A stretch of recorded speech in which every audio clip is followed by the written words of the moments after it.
Hi, this is an overview of eDays for grades 5 through 12 and what they should look like in every class.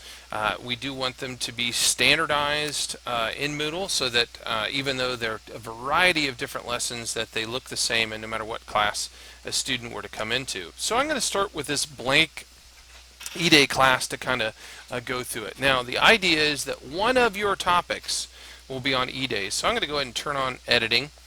And I guess I would have to log in first, probably a good idea.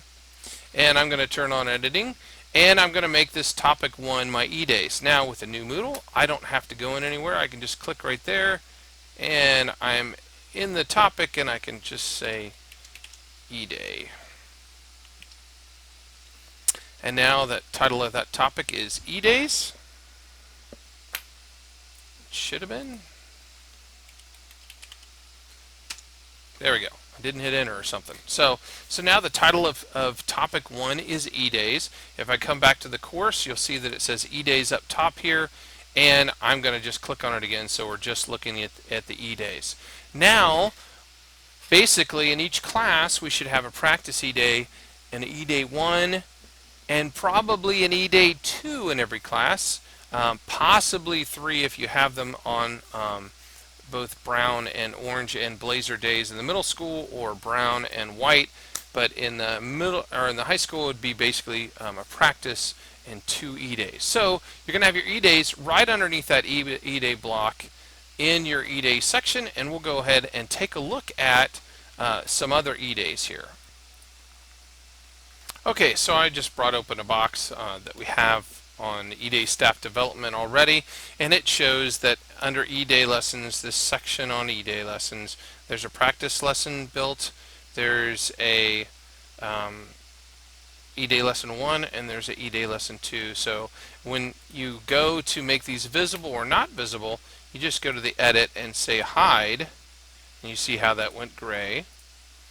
And to make it visible on the day of the eDay by 9 a.m., you just go to it and you click show to make it visible. Also on this site, if you come here, there's some example eDay lessons underneath there as well for you to be able to look at. And if you go to the YouTube site for eDays, it has a number of eDay videos as well, including this one. So the question is, how do we set up these different things in the block? And we'll go ahead and do that next. So we've got our eDay block set up. The first thing we're going to do is make a label that says eDay 1. So I click the add an activity or resource, and I go down to label, and I add a label, and this label is just going to say eDay or eDay practice.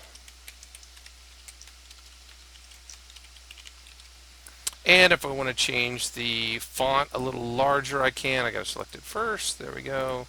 I'm going to make it a larger font, and I'll underline that font too. Sounds good. And hit save and return to course. So I've got a little block that says eDay practice lesson, and then I'm going to add the labels while I'm at it for the eDay lesson number 1 and 2.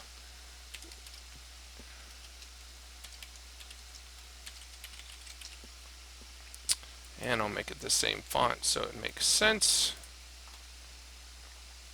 And add my last label here to divide it up.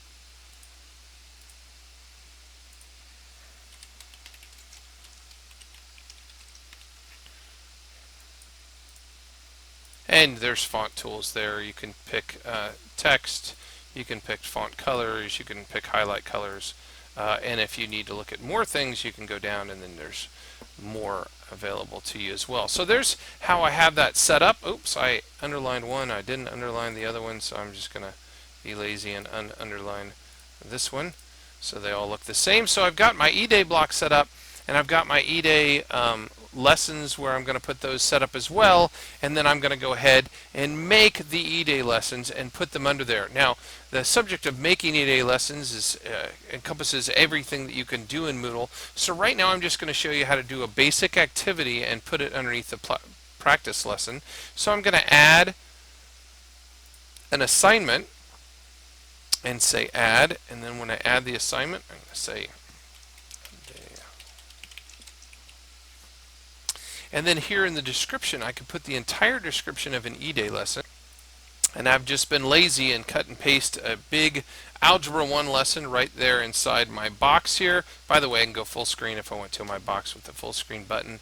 And I've got a big Algebra 1 interactive lesson in there now.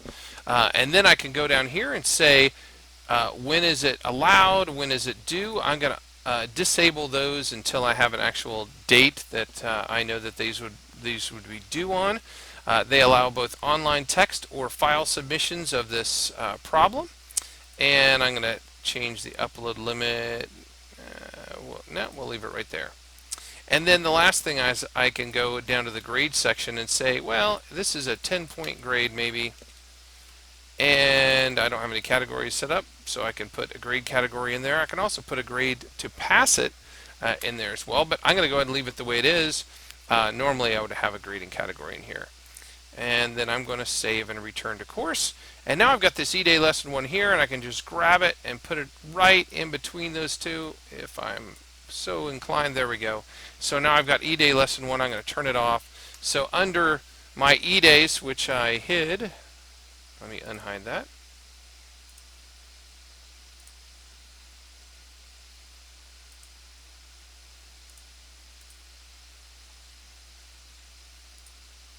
So when I go to eDays there, you see that I've got the breakout, and then they can click on here to go to the eDay. It's an all online interactive assignment that they would do the entire assignment online, and that's basically I set it up. This course is, by the way, set up to only show the topics. You have to click on the one that you want to go to see that particular block, and that's set up through the course settings. So that's it for how the eDay should be set up. It should be its own topic called eDays with your practice and your lesson 1 and your lesson 2 or whatever lessons you need inside its own separate topic.